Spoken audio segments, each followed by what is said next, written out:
내일 헌재 심판 결과가 대통령 직무 복귀로 결정된다면 우리 당도 서둘러 적극적으로 대응을 추진하겠습니다. 어제 전국 23개 지역에서 재보궐선거가 치러졌습니다. 선거 결과를 무겁게 받아들입니다. 국민의 목소리에 더욱 세심하게 귀를 기울이고 더욱 가열차게 변화하고 혁신하면서 국민의 마음을 얻을 때까지 모든 노력을 멈추지 않겠다는 말씀을 드립니다.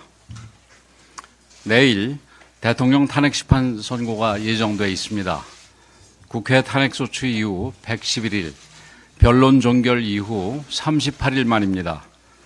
지금 우리나라는 대통령 직무 복귀를 주장하는 국민들과 이를 반대하는 국민들로 갈라져서 극단적인 대립을 보이고 있습니다.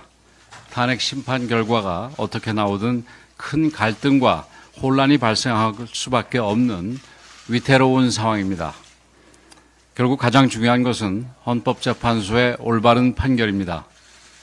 헌재가 국민들께서 납득할 수 있는 공정한 판결을 내려야만 판결 이후의 갈등과 혼란을 최소화할 수 있습니다.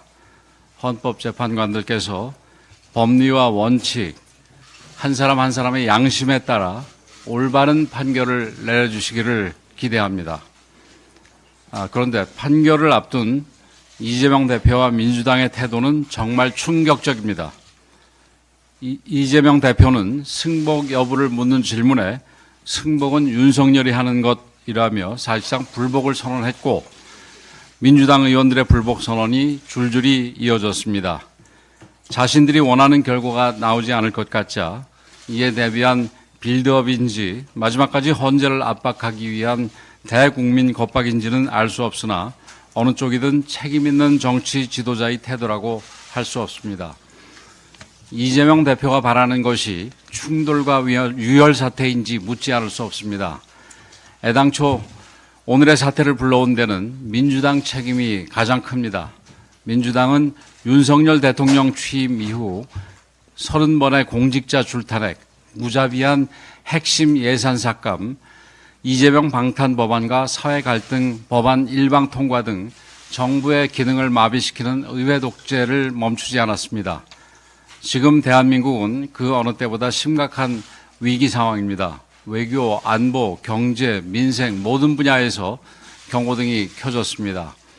어제 미 트럼프 행정부는 우리 제품에 대해 일본이나 EU보다 높은 25%의 관세율을 부과한다고 발표했습니다.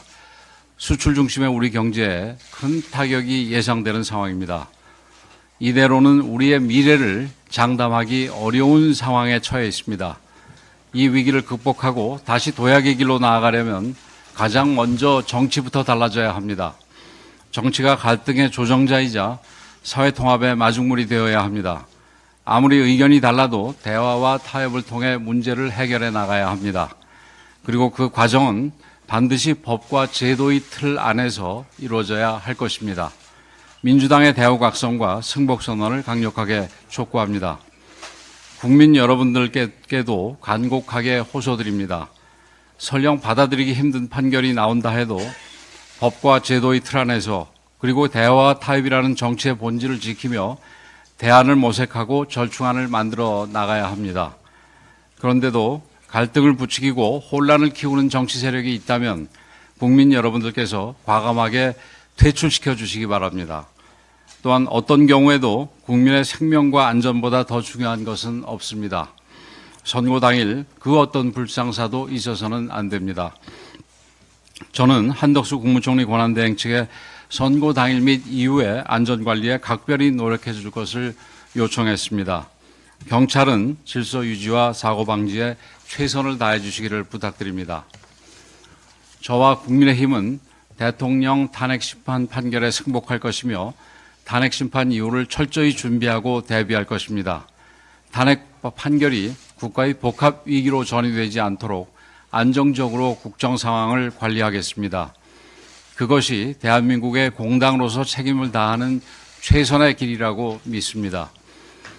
그리고 이번 비상계엄과 대통령 탄핵 사태를 통해서 시대에 맞지 않는 87체제의 모순이 적나라하게 드러났습니다. 흔히 제왕적 대통령제라고 생각해왔던 우리 헌법이 실제로는 의회 독재를 견제할 최소한의 수단조차 사실상 전무한 제왕적 의회 헌법이라는 사실도 밝혀졌습니다. 내일 헌재 심판 결과가 대통령 직무 복귀로 결정된다면 우리 당도 서둘러 적극적으로 개헌을 추진하겠습니다. 대통령께서도 임기에 연연하지 않겠다고 약속한 만큼 국민의 뜻을 모아 시대 정신에 맞는 헌법을 만드는 데 최선을 다하겠습니다. 행정부, 입법부, 사법부 어느 것도 특정 개인이나 세력에 장악되지 않고 다양화되고 다원화된 국민 요구를 담아내는 더 큰 헌법을 만들겠습니다. 이제 대한민국은 앞으로 나아가야 합니다. 이번 위기를 디딤돌로 대한민국 개혁과 대변혁을 반드시 이뤄내야 합니다. 국민의힘은 대한민국의 자유와 번영을 위해 모든 것을 바칠 것입니다. 감사합니다.